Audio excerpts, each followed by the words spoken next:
ওমর রাদিয়াল্লাহু তাআলা আনহু বললেন, তাকাও ফেরাউনের দিকে, নমরুদের দিকে, বক্তে নসরের দিকে। তাদের ক্ষমতা ছিল, সম্মান পাই নাই। ক্ষমতা ছিল, তারা সফল হয় নাই। ক্ষমতা ছিল, কিন্তু জান্নাত পাবে না।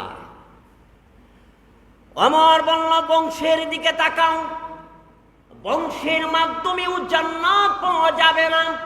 বংশের দিকে যদি তাকাও, তাহলে আবু লাহাবের দিকে তাকাও। যে আবু লাহাব সাধারণ কোনো ব্যক্তি নয়। আবু লাহাব ছিল হযরত মুহাম্মদ রাসূলুল্লাহ সাল্লাল্লাহু আলাইহি ওয়াসাল্লামের আপন চাচা। কে ছিল? মুহাম্মদ রাসূলুল্লাহ সাল্লাল্লাহু আলাইহি ওয়াসাল্লামের আপন চাচা আবু লাহাব। কুরাইশ বংশ, পৃথিবীর জমিনে কুরাইশ বংশের উপরে শ্রেষ্ঠ বংশ নাই, যে বংশে রাসূল জন্মগ্রহণ করেছেন। সেই কুরাইশ বংশে আবু লাহাবের জন্ম। এখন আবু লাহাব কি সফল না ব্যর্থ? আবু লাহাবের সম্মান কি ছিল না আছে? নাই। সম্মান কি ছিল? ছিল না।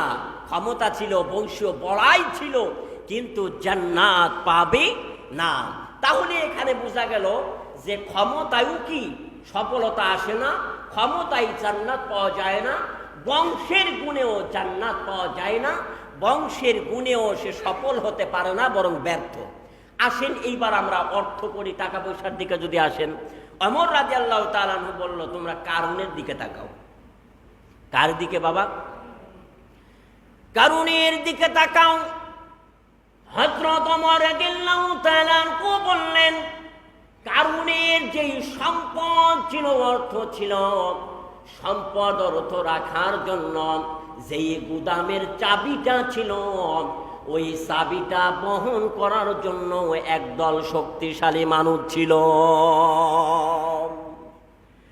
ভাইয়ের আমার, বন্ধুরা আমার, কোরআনের মধ্যে আসছে ওই কারণ কিন্তু সফল ছিল না, বরং ব্যর্থ।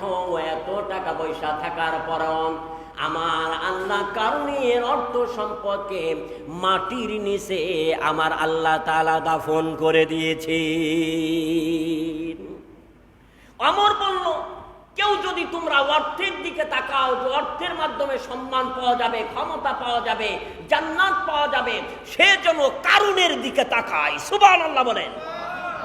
সে কার দিকে তাকায়? কারুনের দিকে তাকায়।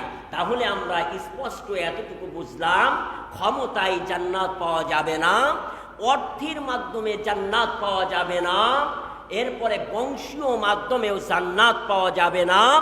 জান্নাত পাইতে গেলে দুইটা জিনিস, একটা হলো ঈমান, আর একটা হলো নেক আমল। বলুন সুবহানাল্লাহ। আলোচনা বুঝতেছেন তো? দুইটা। বাংলায় একটা দলিল দিই। আপনি বাংলাদেশে যদি কোনো বাটা শোরুমে যান বা এফএক্স শোরুমে যান, যেই জুতার শোরুমগুলো এক রেট, সেখানে যে কথা বলা যায় না, ওই জুতার উপরে যা লেখা আছে তাই দিতে হয়। কথা বুঝতে পারছেন? কোনো ডিসকাউন্ট নাই।